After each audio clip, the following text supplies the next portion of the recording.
The iPhone 17 Pro is coming in orange, and people already kinda hate it. Apple's new signature color for the iPhone 17 Pro looks like it took the old desert titanium finish and just added a splash of orange juice, and judging by early impressions from leaks and dummy units, this one's going to divide people fast. Some might love it for being bold, but a lot of folks are already calling it a misstep. Now, color doesn't usually make or break a phone unless you're Apple, because when Apple chooses a hero color, it's not just a design decision, it's a statement, and this year's statement seems to be, let's take a risk, even if it backfires. So here's why this actually matters. Every year, the Pro models are positioned as Apple's premium flagships for users who want cutting-edge performance and refined aesthetics. That makes the color choice more than just a cosmetic detail. It shapes how the entire product feels.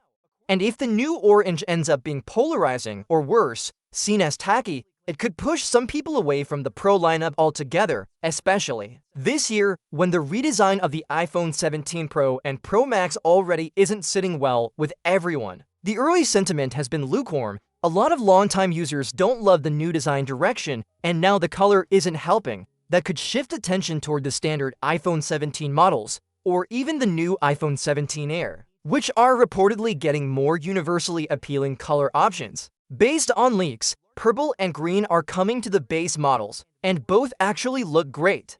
The purple especially is a solid comeback, not too bright, not too dull, and just enough of a pop to feel fresh. So back to the Pro. What is this orange shade? Really, it's not full-on traffic cone. It's more like someone mixed a bronze champagne with a bit of burnt orange.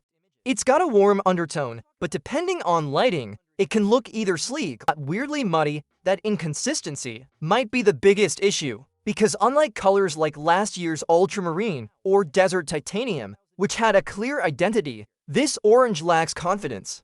It's sitting in that awkward middle zone where it doesn't quite scream premium, but also isn't bold enough to be playful. Now, to be fair, Apple is adding another color to the Pro lineup, something called liquid glass. That one's mostly white, but it reflects differently under various lighting conditions. Think of it like a subtle shimmer that plays with the light. It's a much safer bet, minimal, elegant, and likely to appeal to the same people who loved the silver and natural titanium models in the past. So yeah, the liquid glass option could help balance out the risk of the orange. But when your flagship phone leads with a color people don't immediately vibe with, that's a problem. And what's interesting is that the community reaction has been swift. Under the leaked video showing the dummy unit, comments came in fast, and most weren't kind.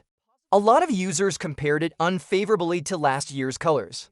One person called it the worst Pro color Apple's ever done. Others just said they'd go with the base model this time around. That's not just noise. It tells you how much thought people put into color when they're dropping $1,000 or more on a phone. From Apple's perspective, this could go a couple of ways. Either the orange becomes a sleeper hit and grows on people over time, the way midnight green did back in the day, or it flops and becomes one of those remember when moments like the iPhone 5C's neon lineup. Personally, I get what Apple was trying to do, step away from the safe grayscale and offer something fresh.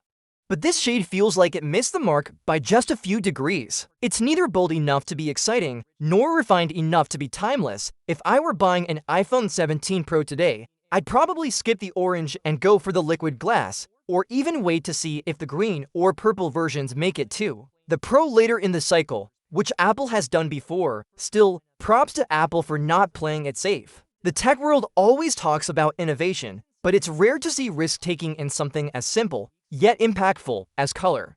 Sometimes it pays off, sometimes it doesn't. We'll find out on September 9th when the iPhone 17 lineup is officially revealed, but one thing's already clear: this orange Pro is going to get people talking. Whether that's a win or a warning, time will tell. What's your thoughts on this? Let me know in the comments section. See you in the next video. Take care.